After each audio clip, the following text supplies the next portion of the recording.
Welcome, welcome. You just entered the trading pit. Your home for sophisticated takes on the crypto markets. It's March 19th, and here in the studio, JJ and Ben Lilly of J Labs, and I am your host, Marconi White. We're going to be diving into the latest pullback in the market, but first, it's rapid fire where these two guys give simple answers to complex questions. Let's get you guys ramped up. Ben Lilly, you're going to start this one off. All right. ETH ETF approval, May, August, or 2025? I'm thinking August. Oh, okay. August. Splits it in the middle. All right. I like that. I like that. JJ, the GBTC fees are 6 times IBIT. Savvy or stupid? Stupid.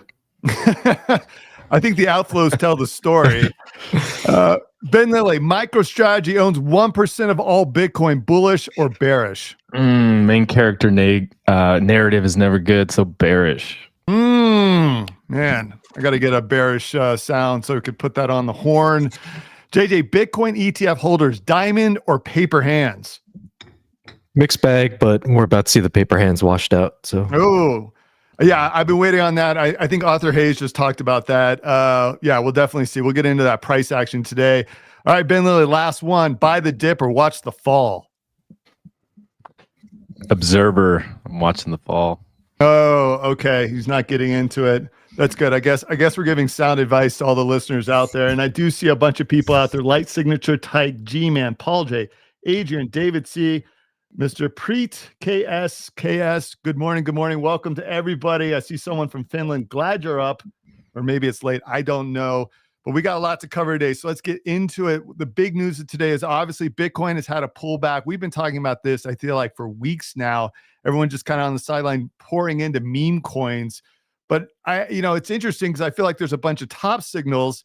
While we have this pullback, Standard Charter raised their year-end BTC forecast to 150K and sees 250K in 2025. We've got the meme coin frenzy sending Solana's fee revenue to new records. ETH rallied nearly to its previous all-time high. JJ, are these just all the top signals that people wanted to ignore?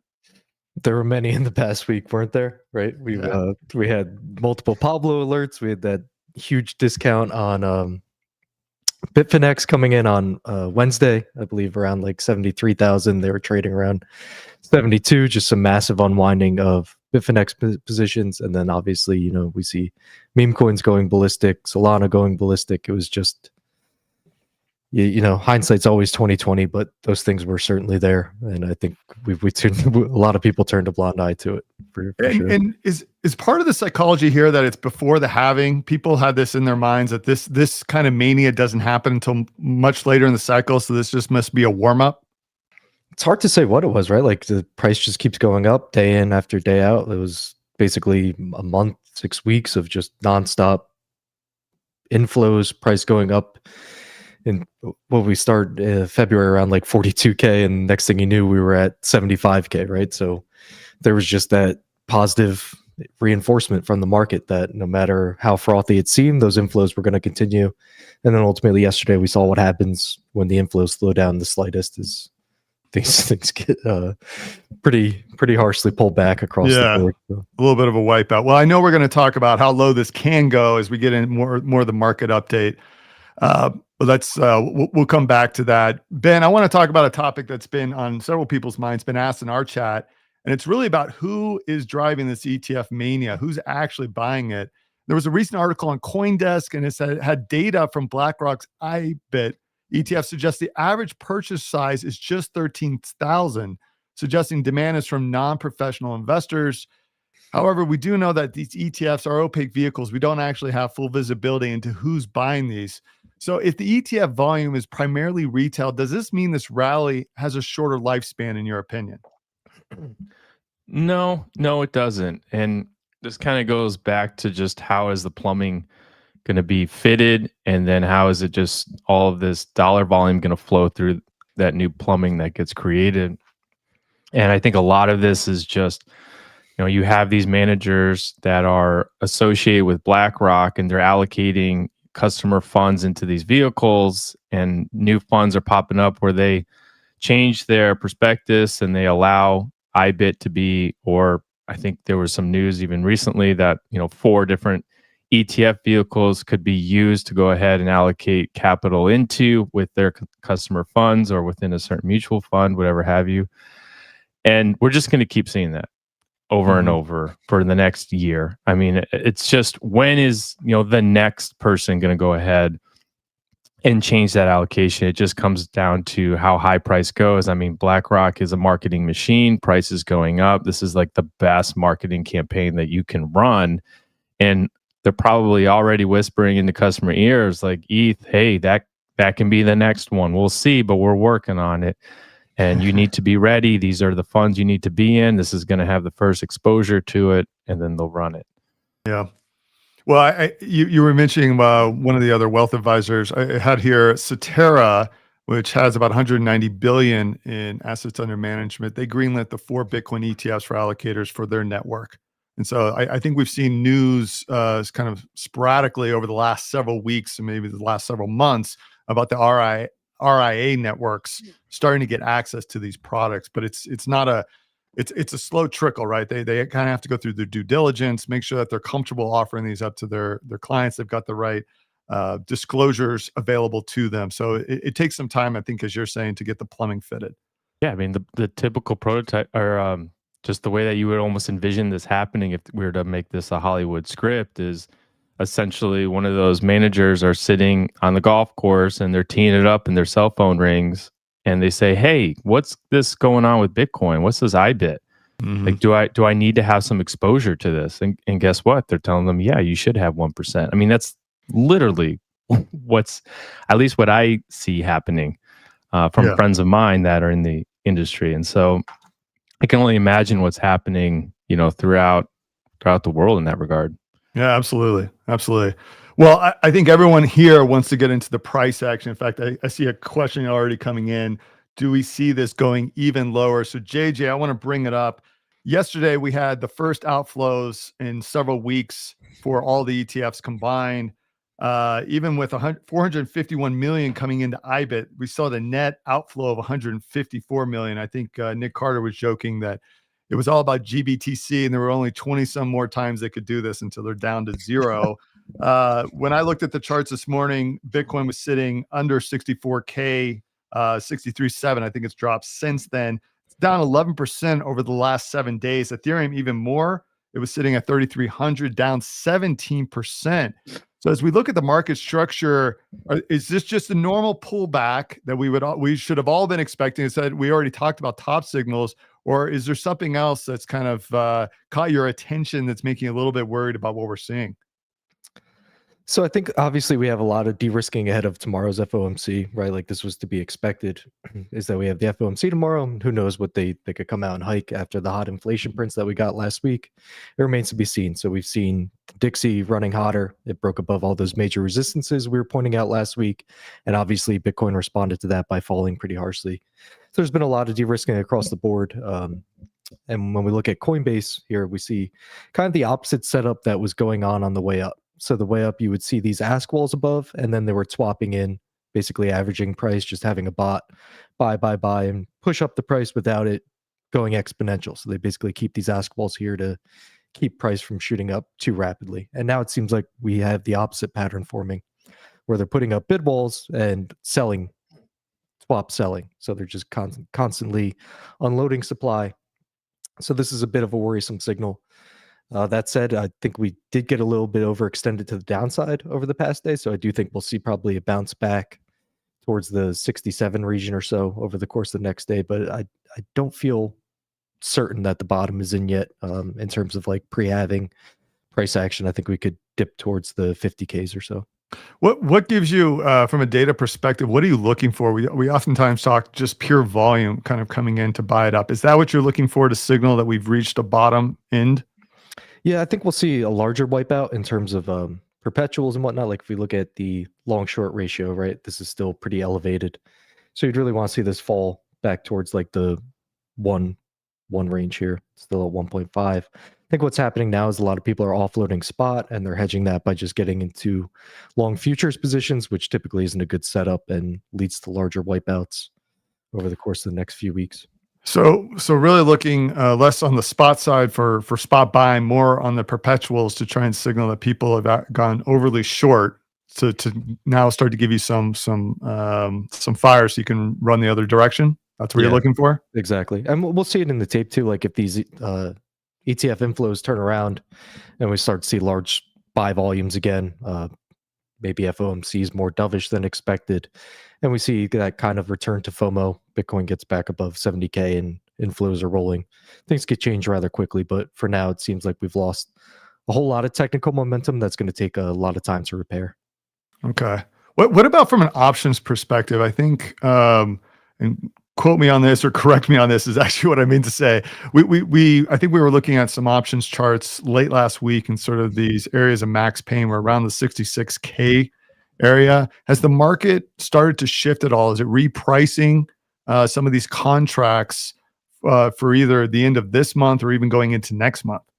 So there's a lot of hedging that went on last week as we got above 70K, and we saw so the whole way up that was driven by a lot of gamma squeezing, right? We went over that over the course of the past month, just how many people were short calls in the 50K region, how quickly that drove us up to 60K and above.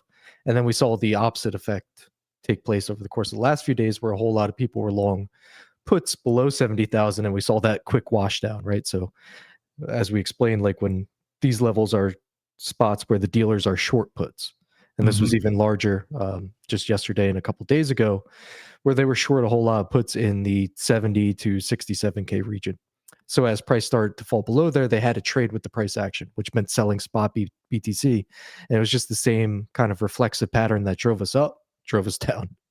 I sent out a tweet about that this morning. Is just when there's that much gamma in any certain region, dealers have to hedge so rapidly.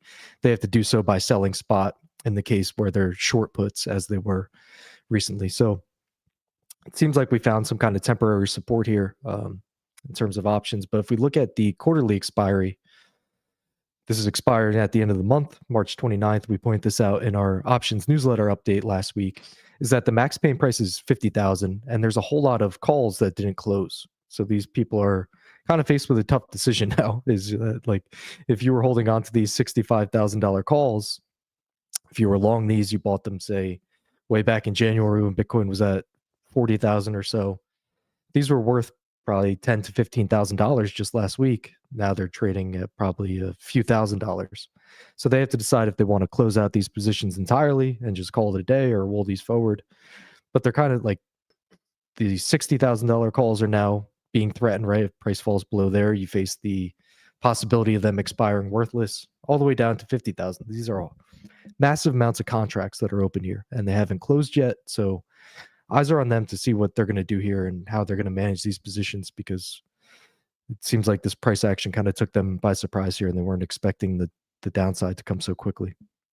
It is interesting to see this positioning happening in, I guess, not necessarily real time, because some of this stuff has been going on for months now. But what's your take here on the lower bound? You mentioned 50K. Are you just looking at from a technical perspective whether or not this is going to be bouncing off one of its major support bands? Is that how you're going to be looking at to try and find that outside of the volume profile, which is going to give you that lead indicator? What do you think would be the bottom end that you would expect to kind of really be the lower low? I mean, we could fall. I wouldn't be surprised if we fell towards, I think everybody's kind of eyeing like the 56 to 58K region for an ideal entry point. So we'll see if we see some convincing spot volumes there. But if it doesn't hold, you just have to keep an open mind in terms of how low this could actually go. Like we are extremely overextended above the 200-day moving average. And as we know over time, this just kind of works as a magnet, right? So you should have a plan in place if we see, say, 40K at some point in Q2. That wouldn't surprise me if we find this 200-day moving average and even wick below it. It's just a healthy retest of trend confirmation, right? So the world's not over if we test the 200-day moving average. It's certainly possible. It happens basically on a yearly basis, year after year. We always touch it. So just keep an open mind and realize that could certainly happen over the course of the next few months. But I think first target's obviously like 56 to 58. After that, you're looking at like 50 to 54, then 40 to 44, and then ultimately the 200-day moving average, which is down at 40.7 currently. Okay, 40.7. That could be the lower side. I think there was a question here of how low can it go? Was it the Mamba, the Limbo, one of those songs where you have Always to lower chant- than you think. always lower than you think. Yeah, lower expectations on all levels.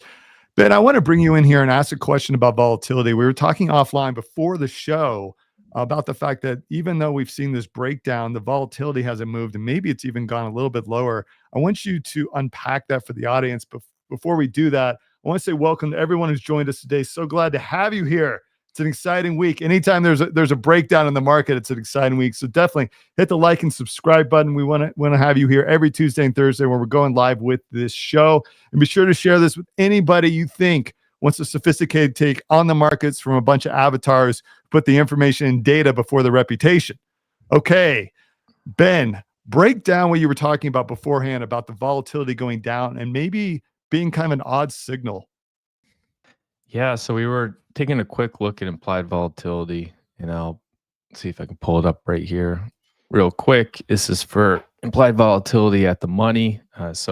Usually on a price correction, as we're seeing right now, we would have a spike because you have a bit of a rush to go ahead and hedge to the downside by purchasing puts at essentially any price, and that drives that implied volatility, which is another way of just saying premium on options pricing up. And you can see it's really not that high, especially, even on end of March term right here with the salmon color right here, it's not elevated. And as far as why, I think the way that we can kind of explain this, like if we go ahead and just kind of pull up a basic price chart, the technical structure was really looking at the weekly all-time high right there and never got to close above it. So we had a little bit of a rejection there. We never really claimed support, never turned it into support on the weekly basis, and now we're correcting. So what that tells me is, I actually read something this morning, which I think defines it really well. I think they called it the Euphoria hedge. And the way that this gentleman explained it, I forget who it was that posted it, is that when he was sitting at his trade desk, when he heard somebody kind of just scream in exuberance that, their trade is just crushing it. I think they were on a FX desk. So they were really attached to a dollar trade. Whenever he heard that, he would go ahead and go to the other side. And so what he was trying to do is frame it as really just this overjoy of emotion. And so now it was essentially, that was a market sign because that was the reverse of capitulation, right? This is euphoria. This is, I'm so excited. I just have to outburst in energy. If we think of that on the flip side of a sell-off, right? Is anybody really cursing on your timeline yet?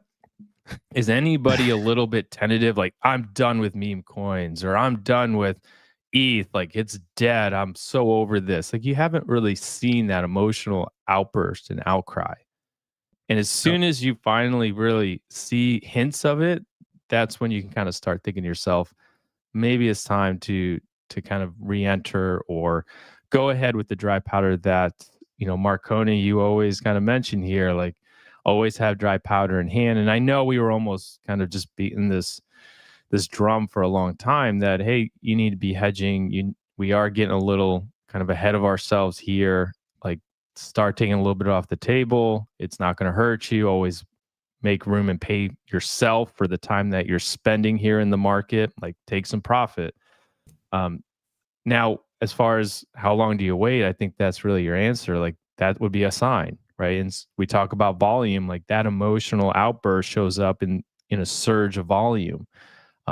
So if you're going to look at price levels, look at those price levels and say to yourself, if I start to see these things happen at these various support levels, that's my cue that I can go ahead and put 30% in, 40% in, or iceberg your way into a position. You choose kind of the path that you want, but have that plan ahead of time. Because the worst thing you can really do is not go ahead and just take 30, 45 minutes to think of that. And when that moment happens, you'll end up being scared because you're not prepared. You're going to see the timeline. Someone's thrown in the towel. You'll be like, you know what? Maybe they got a point. well, maybe this really isn't the future of finance. Maybe I should, you know, it's definitely the future of memes. Whether finance, I guess that's another question. I think that's actually a very interesting point because there's a over intellectualization of the data, or it can be, right? And using some of these softer signals, which are just as potent, the emotional signal that actually tells you that people are getting over their skis. They're not thinking about the risk. JJ, just the last couple of shows, you've talked about the need for us to continue to stay hedged. And when the market starts getting in that euphoric area, they're thinking they don't need to hedge. So it's a really good way to look at a signal. But I want to come back to a question that's in here because I think it's related, Ben, to what you just talked about. And it's actually for you, JJ. It's about the whales and whether or not they're going to continue to buy. It came in here from Marcel. Is there enough liquidity to keep this ETF demand from an old whales exchanges to suppress the price lower? And I think we oftentimes talk about the whale chart. So I guess from that question, do you have a perspective there? Good question, because just last week we saw our first, remember we were pointing this out, this was just kind of nonstop whale accumulation. We were all wondering when it was going to end. And we finally saw them take profit there at the $73,000 region. They started selling, and we haven't seen them buy back yet. So we have seen some whale selling over the course of the past week. Some natural profit taking above the new all-time highs there, which was to be expected. Like Ben said, anytime, just kind of the emotional wave we saw in the past week, right, where people were just throwing out insane targets. It's not sustainable. The market's getting ahead of itself when it behaves in that way, and it's always good to have a hedge when things are getting that extended. And profit taking is good. It creates a healthier market long term, right? Is that absolutely these washouts are needed. Absolutely. Okay, so I think that gives a good perspective on what we're seeing for the market right now. Is it generally a healthy pullback? We still don't have any signals that we've hit the bottom. Obviously, you can look for the emotional ones that Ben, you talked about. You talked about a volume profile as well as a perp profile coming in from you, JJ, and other things such as whether or not the whales are starting to buy. And obviously, I think the last one, which wasn't discussed, which would be the ETFs starting to pick up and not losing any momentum. Obviously, a big sale day, and it's been 3 weeks since we've seen that. So I think we need to continue to monitor those flows. Can I just add one word, Marconi, real quick? Please, yes. Yeah, because sometimes when we get too over on one side, we're bearish. We've kind of been bearish for almost 2 weeks now, and we're seeing it. So I don't want to get too ahead of ourselves. There are still some price alerts that for us, Rosie, that's a reversal on chain sentiment indicator. We've seen some alts show up on our Rosie. So as far as, JJ mentioned earlier, he could see a slowdown, kind of liquidity building to the downside once again, because you do have to do a little bit of engineering. You can't just straight up sell off and go straight down and then right back up. You have to go ahead and essentially inch your way in. We don't see implied volatility climbing up. These things take a little bit of time. So it's not happening tomorrow, for instance. I just wanted to put that out there. Yeah, we're talking like cubby bears, not big grizzly bears. Okay, so we're not full bear, we're not big bears, we're something else. Okay, is there anything else? I guess you just mentioned, let's not get overly bearish on here. I get it. I do want to transition and talk a little bit more about the macro effects because, as JJ you mentioned, we're going into the FOMC, and I feel like the macro is the tail that's going to wag the dog. That could really lead this to really get down to some of those lower price targets. Is there anything else that's specific to crypto that we want to raise before we move on? Just be prepared for a bounce back over the course of the next couple of days. We see some short liquidity pools building up here around 65K, maybe even as high as 70. So don't be surprised if we do see a bounce back towards the highs, and don't fall for it. Don't be FOMOing in at 70K. If you're going to buy, take a little bit of risk now, but be prepared for lower. But realize that, like Ben was saying, it's not going to happen in a straight line. If we do go down to that 200-day moving average, it's not happening tomorrow, most likely. It takes time. The market needs to build liquidity in both directions. And like you said, it's all about engineering. So people that are paying the charts know this. Yeah. We got a month till halving, right? So we got some time. Yep. You have time. Remember that the next time you want to hit that buy button, you don't need to rush in. All right. Well, I want to turn a little bit to macro, talk a little bit about the Dixie and some of these other risks. Before we do that, welcome to everybody who's in here. Definitely hit the like and subscribe button. Very glad to have you here. And I do want to take a minute to talk about CoinCall, who's sponsoring this video. CoinCall is an exchange where you can do options, perps, and spot of your favorite assets. And it's the one that we talk frequently on JJ's options videos, as well as obviously on this show. If you haven't already and you're thinking about getting into options, it's a great place to start that journey. Definitely, I would say my recommendation is start by watching the videos that JJ's put out around options to give you a really good breakdown of how to think through not just the technicals of how to execute a trade, but actually, how do you actually think about the strategy that you have? How are you playing against market makers? How are you looking at the signals that the market's giving you to be able to adjust and kind of move into the market with your best chance for success? Once you have that, you can start doing your paper trades. You can start doing your actual trades on CoinCall. If you're interested in that, definitely check out the link in the description. Okay, with that, let's move on to the Dixie. When I was looking at this, JJ, before the call, it was at 103.91. Now, we've talked about the Dixie several times in the show. We've been continually waiting for some kind of breakup or breakdown. I would say at the 103.91 range, it still feels like we're waiting for that signal. So tell us, what are you looking at on the Dixie? Is there anything that's going to give you an indicator of where this may go next? What I was really looking at last week was the 103.50 mark and also the 50 RSI mark here on the daily and weekly charts. And it did break above both of those. That said, we're waiting on what happens tomorrow, right, for confirmation. And that's either going to send it towards a breakup, which could bring it back towards the above the February highs, and possibly up towards the October highs, in which case this is what Dixie would look like if we are to get that 200-day retest, right? Like you would see it break above this Bollinger Band, you would see it make a move towards the October highs, and that would just kind of be the dollar milkshake theory playing out, where all the liquidity in markets goes away and it finds its way into the dollar. That said, like typically I'm weary of the Dixie's movements before FOMC. It tends to move in the opposite direction over time. So when you see it running hot and the markets really risk off ahead of the FOMC, you typically see the opposite reaction play out in the days that follow it. So the fact that the market is de-risking here, I think that's potentially a good signal for pullback. We really need to see that confirmation that, hey, the Fed's serious about inflation. They're going to hike rates again, and they don't care about the consequences that has on markets. We haven't seen that posture from them, so that seems to be what Dixie's waiting for to really make a move up. But it is above its 50-day, 100-day, and 200-day moving averages. It's above the 50 RSI mark on weekly and daily time frame, so it's in a clear uptrend right now. It's just waiting on that confirmation tomorrow to confirm it, and then markets could be in for a little bit of danger if it is. The downside, if they come out and say, hey, inflation's defeated, we're looking to cut rates, or maybe they even do cut rates, that could bring into target, the January or late December levels at 100, ultimately the 2023 lows below 100, and that could open up some. That's how we get 100K Bitcoin. You're looking at the two scenarios here based on what Dixie does. Either it blows off, and this is how you get your blowout to the downside, where we get that 200-day retest, or Dixie firmly breaks down below 100 in the weeks and months to come, and that's how we get our 100K fuel. So it's really, I'm trying not to over-exaggerate it, but that's really the way I see it, is based on what Dixie does here over the course of, say, quarter two, that's going to lead the way for Bitcoin's move. You just mentioned quarter two in crypto timelines. That's like 2 generations. Yeah, having to wait 3 months. Okay. So really still looking for confirmation of whether or not we're going to have a kind of a movement either way. And definitely it looks like something just to be watching for an entire 90 days to see what the rest of the year has looked like.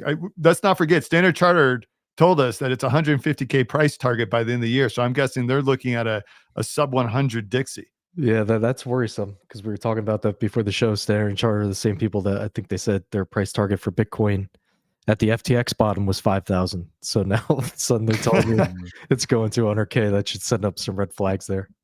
Yeah, so I was going to say maybe spurious speculation is a little bit concerning, something to perhaps filter out of your news feed. Ben, I want to ask you the question. We were talking offline about how much room the Fed has with the inflation battle to really continue to make these rate cuts. We've talked about that a couple of times in the show.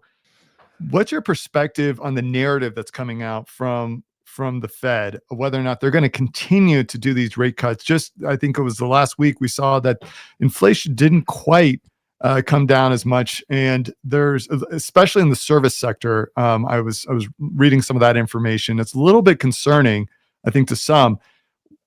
again, what do you think the market is preparing for? Are they still looking at those rate cuts? Are they starting to believe that isn't going to happen?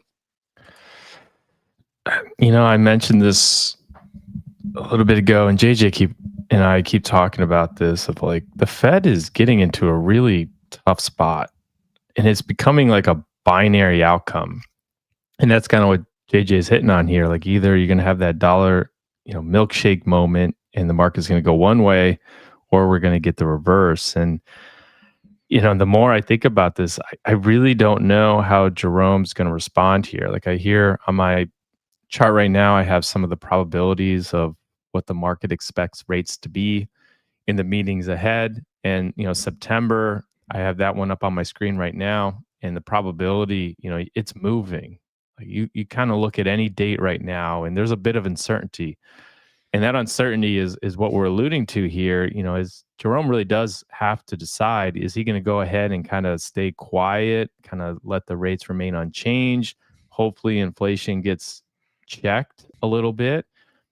Or is he going to have to go ahead and cut rates? And he's almost backing himself into a position where it's not going to be just a 25 basis 25 basis points cut. It's going to be probably larger than that if he waits too long. And I think he knows this. I mean, he's got, very intelligent individuals around him that advising him and tracking all these data points. And the part that's interesting to me is that we did have that inflation figure come up, and it was a little bit higher than expected. And it's proving stubborn. And they've mentioned that they expect the stubbornness to a degree. And what we're now starting to hear about is, I mentioned this last week, but I think is starting to get a little bit more traction, is that, what? Maybe there's this option on the table that we raise rates again. And it's just this possibility, just the fact that that conversation has entered the room has changed the dynamics a little bit. And, JJ and I, we took some time here, and we made this DXY risk indicator. And this is based upon kind of the way that we look at the markets, we look at the dollar, we look how essentially those inflection points, which was that 103.50 that we were mentioning last week, that, hey, if it's going to hit it, like we're going to see some ripple effects in crypto. And here it is, it hit essentially the highest rating for a DXY metric just a few days ago. And now you're seeing the market starting to respond. Like it was heightened risk. We were at like a 2, which is kind of in between, and then it jumped right to a 5. So pretty quickly, yeah, overnight, very quickly. And what it's telling us really is like macro is entering the room, and you do need to pay attention. And whatever Jerome's discussing, I think it's going to have a pretty impactful move on the market. Like I hate saying it because I feel like we started the year and I said, hey, look, this is going to be the year we're not going to pay that much attention to the Fed. And we like keep coming back to it. I just wish we could just kind of sweep it on the rug and come back next year or something. Yeah, the one call that hasn't panned out so far wrong on that. Yeah, it just seems like no matter what they do, like I think kind of the best case scenario is they don't touch the rates one way or the other, and they continue to hint at more rate cuts coming, and the market just normalizes. But it seems like if the market just wants an excuse to either run higher or sell off, and that's what I see when I look at the Dixie chart, just how much it's like right in this mid range, right? And it just looks like it either wants to launch or break down. And ultimately, we know the correlation there between asset prices and the Dixie. So all eyes on the Fed. Somehow implied volatility is as low as it is. This is historically low. I want to point out, G-Man, good to see you here. Inflation can't be considered defeated while copper and oil are breaking out, can it? I think there has been a narrative. I know I was tracking this much closer about a year and a half ago from some of the people that are in commodities, talking about the fact there's been underinvestment in those, specifically hydrocarbons, and that this would be a persistent issue for policymakers. And it's interesting to bring that up, noticing that you've got the issue of those commodities, but then you also have the Fed wanting to basically make the comment, hey, we know that inflation is going to be persistent. You see right? it in gold too, right? Like gold's trading at all-time highs. Pull up that chart. And I think the issue of this is obviously the higher the interest rate goes, that means the higher the interest on the national debt is, which ultimately leads to more printing from the treasury. So it's just more liquid. Like almost no matter what they're doing in this situation, it's leading to more inflation and more liquidity into markets. It's just a very precarious position that they find themselves in. And I think that's what asset prices are telling us. Like there's a reason why Dixie is up so high and asset prices, gold, et cetera, it's all going so high. Like we're in abnormal times for sure. Well, I want to end this kind of macro discussion before we get into positioning from a crypto perspective on that point, JJ. So, if there's a sense, right, that we read and we talk a lot about it offline, that traditional traders are saying this market is irrational. It's not operating the way we expect it to. And there's a variety of signals that they're looking at and examples that they're sharing. I want to ask, what should traders and investors be more concerned with? The amount of liquidity that's coming in to the market or inflation? And what just to take that a little bit further, if rates are going up, but at the same time, we're seeing even more amounts of debt being issued and amount of liquidity being added to the market, what's the signal that you need to follow? You need to be aware of both. You need to have dollars and you also need to have assets, because the volatility when there's this much national debt, like you could just look at previous instances of it across the world. And the way this happens is just volatility in markets is that you see rapid change of asset prices, extreme euphoria, extreme despair. And that's basically the only constant in these kind of environments is whipsaw price actions and price moving to and from extremes over the course of time. It's rather unsettling a bit, but that's kind of where we find ourselves currently. Ben, I'll give you the last. I want to give you the last take on that. Which one are you most concerned with? Liquidity, because correlation starts to trend to 1. So it's like, where's your escape hatch? Okay. Well, I'm very curious to see what starts to come out in terms of issuing of debt. We've talked on the show several times about there is a series of commitments that have come out from bills, at least in the United States, passed over the last 24 months, maybe even longer, which just means much more spending. And then, of course, JJ, you just talked about the fact that the national debt just continues to go higher and higher. They can only we think they can only raise the rates that high before the debt becomes just even more unsustainable than it already is. But I think definitely keep an eye on the liquidity. I feel like that's the one, at least from my perspective. That's your signal. Yeah. That's my signal. Yeah. Markets follow it, Yeah. And debt is an asset too, right? Like just because there's debt doesn't mean you can't earn yield on it. Sure. You just make the dollar that more attractive. More attractive dollar, the little paper guys, little green guys.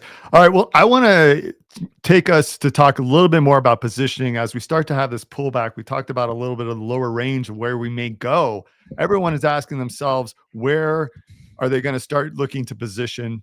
We touched on that a little bit, but I want to spend a little bit more time doing that. Before I do, again, welcome to everyone here. I see a lot of new voices in here, a lot of new people. Very glad to see you here, and definitely join us every Tuesday and Thursday where we're breaking down the markets with JJ, Ben Lilly, Benjamin, and many other guests from J Labs, and of course it's going to be expanding out to other places as well. And if you haven't already, consider doing CoinCall as your exchange to do options. We're going to be looking at, I imagine JJ is going to be bringing up some of the positioning around options, but definitely that is the place to start your options journey. You can follow along with JJ's videos where he's breaking down all the trades. You can go in there and start doing paper trades. I think I've had questions about, what do you mean paper trades? Is there a way to do the simulation?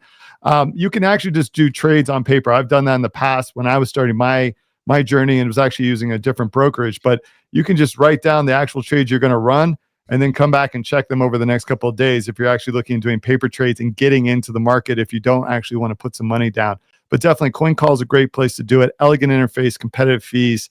Definitely start that journey. Okay, I want to get into the actual positioning. So JJ, you talked a little bit about looking for the change in the profile on the on Perps, a little bit of maybe some more activity coming in from a volume perspective on spot. Are you looking at options now or are you just kind of waiting to see for the optimal time to get in? Or is there a different trade or position that you're looking at? So anytime we have this kind of, I think we're what, 15, over 10% removed from the highs, probably 15%. I forget what it was, 73,000 or so. So you don't want to be chasing puts to the downside here. Like, could it still go lower in the coming days? Yes, but odds are if you're buying, especially anything short dated put wise, you're chasing a bit and you're going to get burned. So I think what you'd want to do is wait to see if we get that bounce through the course of the next week. Like, say we bounce up back towards the 70K region. And I think you could get some favorable entries on April 26 puts in that case, where your risk reward is really low. So if you're looking at like, say 62,000 to 60,000 puts, right now they're trading at 47 for the 62s and 3,800 for the 60s. So I think if we got to bounce back towards, say, 70K in the coming days, maybe 68 to 70K, you could probably get these for 20% off the current price. And I think that would offer you a good risk reward entry where you could basically sell them if we move back above all-time highs for a small loss. And then you have your downside capped at the 62 to 60K region.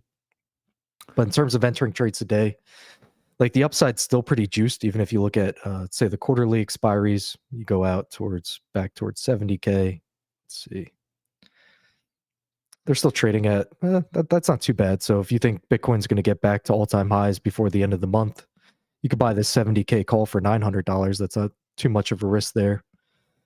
And you could ride it up and that would turn into, 4,000 of profit if it plays out. I don't know how likely that is, but again, it's all about risk reward and options, right? So if you think that's a good value there, or you have a firm stop loss in your mind where you say, okay, if Bitcoin goes below 62,000, I'm going to sell these and take a couple $100 loss. Your upside is 3,000 to 5,000. Your downside's a couple $100. So I think you look for opportunities like that where the risk reward is greatly in your favor. So it sounds like just taking apart what you just said, there's nothing wrong with waiting a little bit to see if we get a bounce back, which could make those puts a little bit juicier, a little less expensive, really help out that risk reward. Mm-hmm. If you want to take a stab at the call side, I mean, premiums, we were pointing this out over the course of the past 2 weeks, saying that if you were owning spot Bitcoin, you should be selling the premiums because they were so ridiculous. Like you could sell a $70,000 call expiring at the end of March for over $10,000 last week. And now we see the premiums at 900, right? So that would have been your profit if you took that covered call trade. And if we look at, so this is the March 22nd expiry, which is this Friday. You just see how low these premiums are now for calls, which is, these are actually pretty favorable. So if you look at like $67,000 calls, they're only $500 right now. So if we do get that bounce back towards 68 to 70K, these will turn into a couple $1,000s of profit. So that's not a bad idea either. Just have a firm stop loss in your mind and, don't bag hold these things to zero. Just be prepared to cut it. Yeah, what I love about the premium game, checking out that you basically have the 90% price moves that we expect after the end of a rally happening every couple of weeks, every couple of months. So yeah, it's like trading meme coins. You get the same, you get the same returns, just not the risk of total zero overnight if the LP rugs or what have you. And you get the sense of feeling like a distinguished gentleman from trading options rather than Flocky or whatever the latest meme coin is, right? Yeah. Yeah. Okay, so there's a couple of options you could that you can look at from a perspective. Again, I would take the caution. I would tell everyone out there, be a little cautious. Don't feel bad about waiting. This isn't a game of sprinting. This is a marathon. So definitely don't feel bad waiting until the price looks a little juicier and your risk reward looks a little better. Ben, I want to bring you up here. We were talking offline beforehand about ETH. Obviously, you've been branded, unfortunately, as an Ethereum maxi, which of course we know you aren't. But from your perspective, as you start to see this pullback, how are you thinking about positioning? Maybe more from a spot perspective. Are you looking more to get into Ethereum, just some spot? Are you looking at the ETH, the Grayscale Trust? Are you looking broader than that? How are you thinking about positioning? Yeah, ETH is, what did we say this morning? It was at like a 20-25% negative NAV. We saw what happened with Grayscale Bitcoin in the run up to the ETF. That NAV closed pretty quick when it decided to go ahead and do it.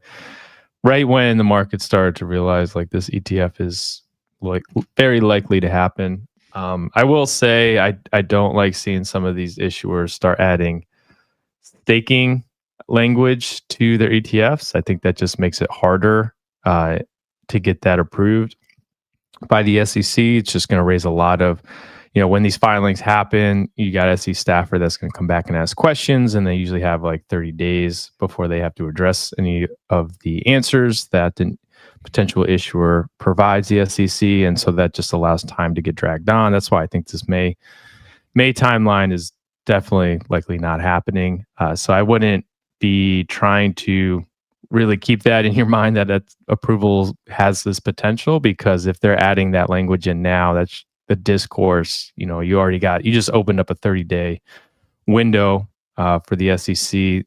So March, so April, you're almost already into May. So they bring up one more question, you're already past that deadline. So it becomes very unlikely.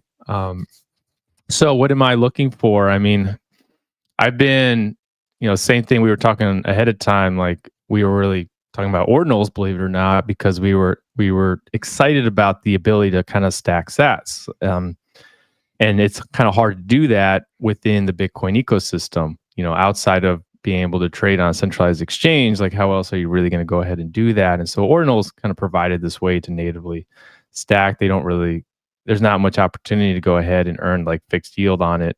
And I'm a rates guy. I enjoy looking at yield curves. And so Pendle is one of those opportunities that I always look at nearly every day.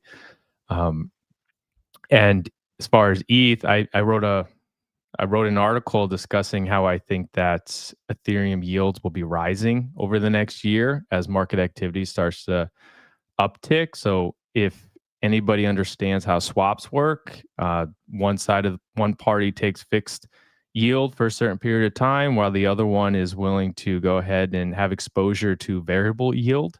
And so as far as Ethereum yield is concerned, if transaction activity starts to spike, if ETH starts to run hot, you would anticipate anybody taking that variable yield side of things is going to be able to profit, and you can do that with their YT token setup. But also, I think this is more exciting than anything. I pulled up on my screen is that eigenlayer is the ability to do liquid restaking tokens, and you're going to have all these roll-ups start coming in likely in the second half of this year. So you're going to have that narrative show up, and eigenlayer is essentially this layer that allows this liquid restaking to exist so people can rent security. And then you have these providers that are going to go ahead and decide which roll-ups to essentially rent out security to. And this is what you're looking at on the screen, which is like EtherFi and Swell and various other providers. And what's happening is all of these points that are kind of alluding to in a soft nudge towards future tokens. And I think EtherFi just did an allocation just yesterday or the day before. And so what you're doing is you're essentially letting people rent or lease your tokens in a way to go ahead and earn more points. And so on the right-hand side, you have this fixed APY, which is ridiculously attractive. And you're doing lockups on the order of 1 to 2 to 3 months. And so you're getting ETH, I forget what he's trading at the moment. I think it was in the mid threes, and you're getting it for 2,800, 2,900. And so that just matures into a full ETH position.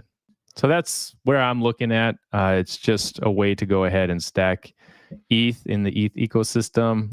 We've mentioned before, we're looking at Bitcoin as well and some other chains as well. I'm just kind of letting the market opportunities arise. Stable coins is another one. If anybody has any interest in looking at those, I know everyone likes Athena, but the fixed APYs are pretty good, where you can get essentially 6 cents on the dollar within 15 to 30 days. It's pretty nice.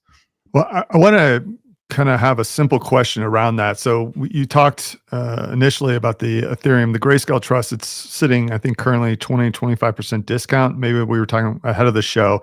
Here, if you look at these rates, what do you think is the more attractive play? Right? Get the native Ethereum, being able to stake it, or buying up that discount on the Grayscale Trust?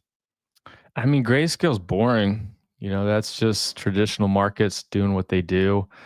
And it's, in my opinion, it's lower risk because you don't have contract risk and exploit risks that exist. Pendle is just more of in this scenario, I think it's more interesting from a DeFi perspective. It's kind of more fun because you're doing on-chain activity. You're seeing what the gas is. You're going to Arbitrum, seeing essentially how much lower the gas costs are there for the same level of computation.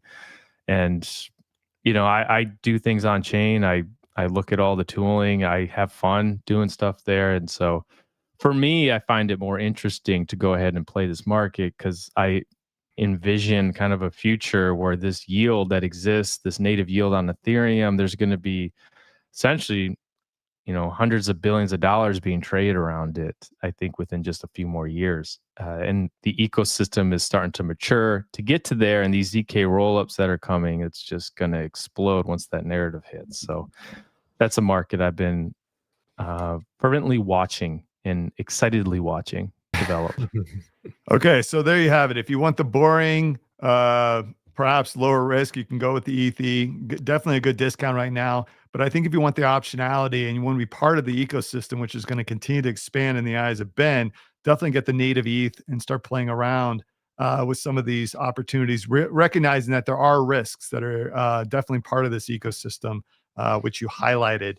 I think with that, we're going to wrap up the just show. A caveat before we wrap it up. I just, disclaimer essentially is that, be aware that you need to understand some of these vehicles. Some of them have multiple layers of staking and restaking and just be cautious, understand it. We're trying to develop some tools so people can understand things a little bit better in that regard. But like, if you don't understand it, don't jump in with both feet. So quick disclaimer. Back to you, Cody. Wrap it up. Sorry, guys. Financial advice. Yeah. Yeah.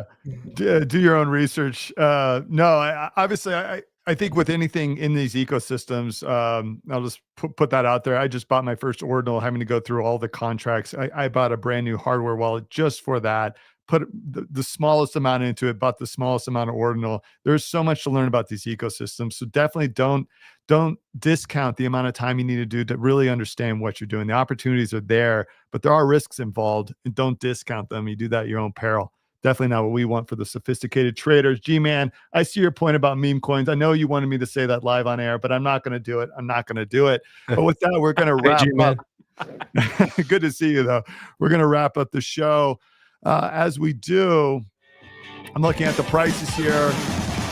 Bitcoin's trading at 63,000. Ethereum at 3,200. We'll see if we go lower. I don't know. Thank you, everyone, for joining. Thank you, JJ and Billy, for being here. If you haven't already, put this on your calendar. We'll be back every Tuesday and Thursday, breaking down the market, giving our perspective so you can figure out how to put that into your trading strategy, your investment strategy. And as I always say, my PSA, definitely keep some dry powder.